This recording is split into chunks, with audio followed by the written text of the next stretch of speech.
નમસ્કાર. ચાલો આજે આપણે પ્રાણીઓની એક એવી અદ્ભુત દુનિયામાં જઈએ જ્યાં એમની પાસે સુપર પાવર્સ જેવી ઇન્દ્રિયો છે. આપણે એમની આ અકલ્પનીય શક્તિઓ વિશે જાણીશું. તૈયાર છો આ રોમાંચક સફર માટે? 1 મિનિટ માટે વિચારો કે પ્રાણીઓ આપણી આસપાસની દુનિયાને કેવી રીતે અનુભવતા હશે. ચાલો કેટલાક એવા સામાન્ય અનુભવો યાદ કરીએ જે આપણને કદાચ થયા હશે પણ આપણે એની પાછળનું કારણ નહીં વિચાર્યું હોય. જેમ કે તમે ક્યાંક બેઠા હો અને ઝબ દઈને કોઈ કાગડો આવીને હાથમાંથી રોટલી લઈ જાય, અથવા તો જમીન પર ખાંડનો એક નાનકડો દાણો પડ્યો હોય અને થોડી જ વારમાં ત્યાં કીડીઓની આખી લાઈન લાગી જાય, અને પેલો સૂતેલો કૂતરો તમે ગમે તેટલા ધીમેથી પસાર થાઓ એના કાન તરત જ ઊંચા થઈ જાય છે. આ બધું કઈ રીતે થતું હશે? વેલ, આ બધાનો જવાબ એમની અદ્ભુત ઇન્દ્રિયોમાં છુપાયેલો છે. તો આજે આપણે બરાબર આ જ વિષય પર ઊંડા ઉતરીશું. આપણે જોઈશું કે પ્રાણીઓની ઇન્દ્રિયો આપણી કરતાં કેટલી અલગ અને કેટલી વધારે શક્તિશાળી છે. આપણે એમની સૂંઘવાની, જોવાની અને સાંભળવાની ક્ષમતા વિશે વાત કરીશું. સાથે સાથે એમની કેટલીક ખાસ આદતો અને શા માટે એમના રક્ષણની જરૂર છે એ પણ સમજીશું. જુઓ, આપણી જેમ પ્રાણીઓ પાસે પણ 5 ઇન્દ્રિયો હોય છે, પણ એમની ઇન્દ્રિયો આપણા કરતાં ઘણી વધારે વિકસિત અને શક્તિશાળી હોય છે. એ લોકો એવી વસ્તુઓ પણ અનુભવી શકે છે જેની આપણે કલ્પના પણ ના કરી શકીએ. ચલો આપણી સફરની શરૂઆત કરીએ પ્રાણી જગતની સૌથી શક્તિશાળી ઇન્દ્રિયથી, એટલે કે સૂંઘવાની શક્તિથી. એક એવી દુનિયા જ્યાં ગંધ જ બધું જ છે. આપણે બધાએ કીડીઓને હંમેશા એક સીધી લાઇનમાં ચાલતી જોઈ છે, પણ ક્યારે એવો વિચાર આવ્યો છે કે એમને રસ્તો કઈ રીતે મળતો હશે? એમના પાસે કોઈ ગૂગલ મેપ્સ તો હોય નહીં? તો આનો જવાબ છે એક ખાસ પ્રકારની ગંધ. જ્યારે એક કીડી આગળ ચાલે છે ત્યારે તે જમીન પર એક કેમિકલ, એટલે કે એક ખાસ સુગંધ છોડતી જાય છે, અને પાછળ આવતી બીજી બધી કીડીઓ બસ આ જ સુગંધને અનુસરીને રસ્તો શોધી લે છે. એટલે જ જો આપણે એમનો રસ્તો આંગળીથી ભૂંસી નાખીએ તો થોડીવાર માટે એ બધી અટવાઈ જાય છે. આ જ ગંધથી તેઓ એકબીજાને ભયની ચેતવણી પણ આપે છે. અને આ તો ખાલી કીડીઓની વાત થઈ.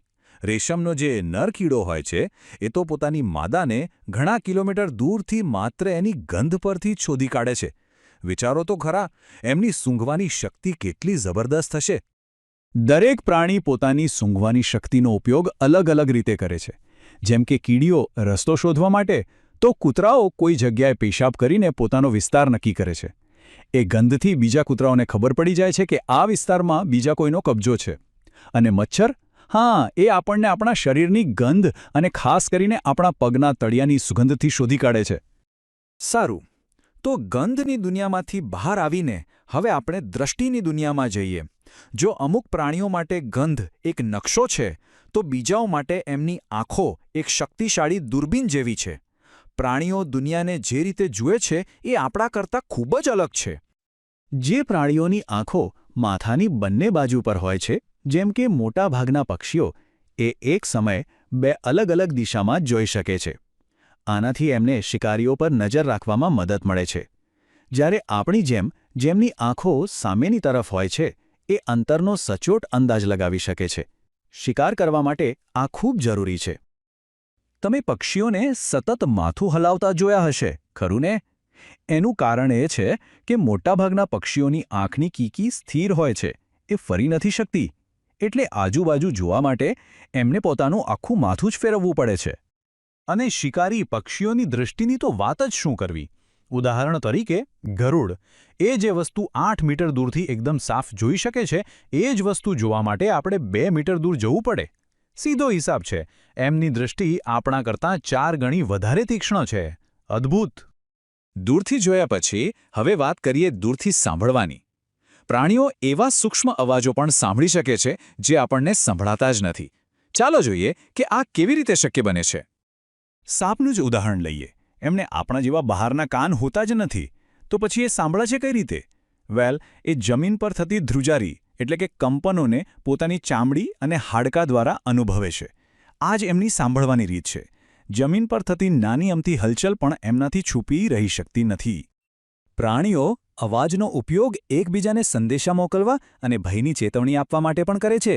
જેમ કે જંગલમાં લંગૂર, વાંદરો ઝાડ પરથી વાઘને જોઈને એક ખાસ પ્રકારનો અવાજ કાઢે છે, જેથી બીજા બધા પ્રાણીઓ સાવચેત થઈ જાય. પક્ષીઓ પણ જમીન પરના દુશ્મન અને આકાશમાંથી આવતા દુશ્મન માટે અલગ અલગ ચેતવણીના અવાજો કાઢે છે. એટલું જ નહીં, માછલીઓ વીજળીના સંકેતોથી અને ડોલ્ફિન તો પોતાની આખી ભાષાથી વાતચીત કરે છે. પ્રાણીઓની આ સુપર સેન્સીસ ફક્ત ખોરાક શોધવા કે શિકારીઓથી બચવા માટે જ નથી હોતી. એમની ઊંઘવાની રીત જેવી આદતો અને વાતાવરણમાં આવતા ફેરફારોને फ्रेंड्स, इस वीडियो को पूरा देखने के लिए आज ही फ्लेक्सी टीचर ऐप सब्सक्राइब करें, जहां आपको मिलेंगे animated videos, digital books, text book solutions, notes, DPP और क्विज। और हाँ, flexi teacher app mobile, TV और कंप्यूटर पर अवेलेबल है। और अगर आपके पास इंटरनेट नहीं है तो तुरंत ऑफलाइन सेट टॉप बॉक्स के लिए संपर्क करें। Flexi teacher, the one you needed.